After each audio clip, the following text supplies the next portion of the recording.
ನಮಗೆ ರಸ್ತೆ ಬದಿ ನೆಟ್ವರ್ಕ್ಗಳನ್ನು ಈಗ ಆಲ್ರೆಡಿ ಅಣ್ಣಿಗೇರಿ ಹತ್ತಿರ ಅಲ್ಲಿ ಅಣ್ಣಿಗೇರಿಯಿಂದ ಮಜ್ಜಿಗುಡ್ಡ ರೋಡು, ಆಮೇಲೆ ಅಣ್ಣಿಗೇರಿಯಿಂದ ಹಳ್ಳಿಗೇರಿ ರೋಡು ಅಲ್ಲಿ ಮಾಡಿದ್ದೀವಿ. ಆಮೇಲೆ ವರೂರಿಂದ ಕೂಡಿಕೆರೆ ರೋಡನ್ನು ಮಾಡಿದ್ದೀವಿ. ಈಗ ಈಗೇನು ಆಲ್ರೆಡಿ ನಾವು ಮೇ ತಿಂಗಳಲ್ಲಿ ನಮಗೆ ಮಳೆ ಸಿಕ್ಕಿರೋದರಿಂದ ಆ ಹೊತ್ತಲ್ಲಿ ನೆಟ್ವರ್ಕ್ಗಳ ರಚನೆ ಆಗಿದೆ. ಈಗ ತಾವು ಹೇಳಿದಂಗೆ ಮಳೆ ಏನೈತೆ ಸ್ವಲ್ಪ ಅಭಾವ ಉಂಟಾಗಿದೆ. ಈಗೇನಾಯ್ತು, ಈಗ ಆಲ್ರೆಡಿ ಒಂದ್ಸರಿ ಈಗ ಏನೈತೆ ನಾವು ಟ್ಯಾಂಕರ್ಗಳ ಮೂಲಕ ನೀರನ್ನು ಹಾಕಿಸಿದ್ದೀವಿ. ಈಗ ಇನ್ನೂ ಮುಂದೆ ಏನಾದರೂ ಆ ಥರ ಇನ್ನೂ ಬಹಳಷ್ಟು ನೀರಿನ ಅಭಾವ ಉಂಟಾಗಿ ಸಮಸ್ಯೆ ಆಯಿತು ಅಂತಂದರೆ ನಮ್ಮ ಮೇಲಧಿಕಾರಿಗಳಿಂದ ಇನ್ನೊಂದು ನಿರ್ದೇಶನ ಪಡ್ಕೊಂಡು ನಾವೇನು ಮುಂದೆ ಅದಕ್ಕೆ ಮುನ್ನೆಚ್ಚರಿಕೆ ಕ್ರಮಗಳು ಏನು ತಗೋಬೇಕು ಅದನ್ನು ತೊಗೊಂಡು ನಾವು ಮಾಡ್ತೀವಿ. ಈಗ ಬರಗಾಲದ ಮುನ್ನೆಚ್ಚರಿಕೆ ಒಳಗೆ ಏನಾದರೂ ಸಿದ್ಧತೆಗಳು ಮಾಡ್ಕೊಂಡಿದ್ದೀರಾ? ಸಿದ್ಧತೆ ಅಂತಂತಂದರೆ ಈ ಸದ್ಯಕ್ಕೆ ನಾವು ಇನ್ನೂ ಮೇಲಿಂದ ಯಾವ ರೀತಿ ಹೆಂಗೆ ಇನ್ನೂ ಆ ಥರ ಒಂದು ಡೈರೆಕ್ಷನ್ಸ್ ಇನ್ನೂ ಬಂದಿಲ್ಲ. ಒಂದು ತಕ್ಷಣ ಇಮಿಡಿಯೇಟಾಗಿ ನಾವು ಕಾರ್ಯಗತರಾಗ್ತೀವಿ. ಹಿಂದೆ ಇದ್ದಂತ ಅಂದರೆ 2025ರಿಂದ 26ನೇ ಇಸ್ವಿ ತನಕ ಎಷ್ಟು ಪ್ಲಾಂಟೇಷನ್ ಗಿಡ ನೆಡುವಂಥ ಕಾರ್ಯಕ್ರಮಗಳಾಗಿದ್ದಾವೆ. ಸೊ ಸರ್ಕಾರದ ಯೋಜನೆಗಳನ್ನು ಎಷ್ಟು ರೂಪುರೇಷೆಗೊಳಿಸಿದ್ದೀರಿ ಸರ್? ಈಗ ನಮಗೆ ಟಾರ್ಗೆಟ್ ಅಂತ ಕೊಟ್ಟಿರ್ತಾರೆ. ಆ ಟಾರ್ಗೆಟ್ ಪ್ರಕಾರ ಏನು ಬಂದಿತ್ತು ಅದೆಲ್ಲವನ್ನೂ ನಾವು ಗಿಡಗಳನ್ನ ನೆಟ್ಟಿದ್ದೀವಿ, ಏನೋ ನೆಟ್ವರ್ಕ್ಗಳನ್ನೆಲ್ಲ ಮಾಡಿದ್ದೀವಿ. ಈಗ ಏನಾಯ್ತಪ್ಪ ಅಂದರೆ ಈಗ ಅವುಗಳ ನಿರ್ವಹಣೆ ಆಗಬೇಕು. ಈಗ ಅದನ್ನು ಕೂಡ ನಾವು ಮಾಡ್ತಾ ಇದ್ದೀವಿ.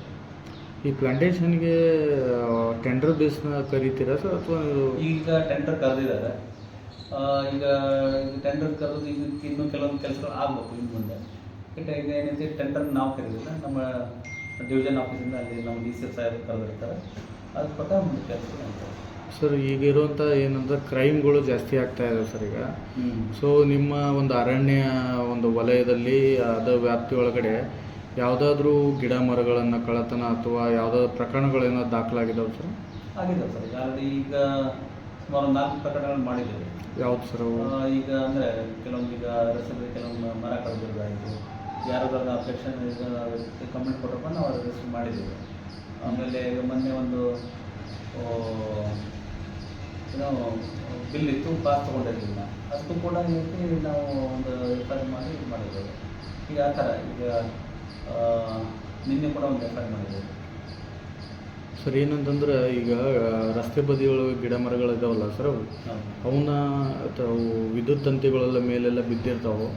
ಸೊ ಅದನ್ನೆಲ್ಲ ಹೆಂಗೆ ತೆರವು ಏನಿದೆ ಈಗ ಕೆಲವೊಂದಕ್ಕೆ ಏನಿದೆ, ಈಗ ಟ್ರೀ ಪ್ರಿಸರ್ವೇಷನ್ ಆ್ಯಕ್ಟ್ 1976 ಅಲ್ಲಿ ಈಗ ಕೆಲವೊಂದು ಬ್ರಾಂಚಸ್ ಅಷ್ಟೇ ಏನೋ ಈಗ ಕೆಲವೊಂದು ಅಪಾಯಕಾರಿ ಆಗಿ ಅಲ್ಲಿ ಏನೋ ಜೀವಹಾನಿ ಆಗ್ತದೆ ಅಂತಂದಲ್ಲಿ ಏನೈತೆ ಕೆಲವೊಂದು ಕಡೆಗೆ ಬರೀ ಬ್ರಾಂಚ್ ತೆಗೆಯಕ್ಕೆ ಮಾತ್ರ ಕೆಲವೊಂದು ಇದು ಇರ್ತದೆ. KVU ಕೂಡ ಅದನ್ನ ಕೆಲಸಗಳನ್ನು ಮಾಡ್ಕೊತಾ ಹೋಗ್ತಾ ಇದ್ದಾರೆ.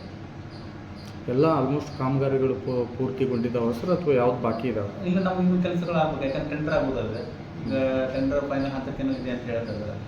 ಅದಾದ್ಮೇಲೆ ಅದನ್ನು ಮೇಲ್ನವರು ಅದನ್ನ ನಿರ್ದೇಶನ ಕೊಡೋದು ಕೆಲಸ ಮಾಡಿ. ಸರ್ ತಮ್ಮ ಉಪ್ಪಾರವರು ಅಂತಂದರೆ ಎಲ್ಲರೂ ಚಿರಪರಿಚಿತರಾಗ್ತಾ ಇದ್ದಾರೆ. ಸೊ ನಿಮ್ಮ ಕಾರ್ಯವೈಖರಿ ಎಲ್ಲೆಡೆ ಒಂದು ಪ್ರಶಂಸೆಗೆ ಕಾರಣ ಆಗ್ತಾ ಇದೆ. ಸೊ ಈ ಜನರ ಒಂದು ಅಭಿಮಾನಕ್ಕೆ ಏನು ಹೇಳ್ತೀರಿ? ಸರ್ ನಾನು ಎಲ್ಲರ ಅಭಿಮಾನಕ್ಕೆ ಚಿರಋಣಿ ಸರ್.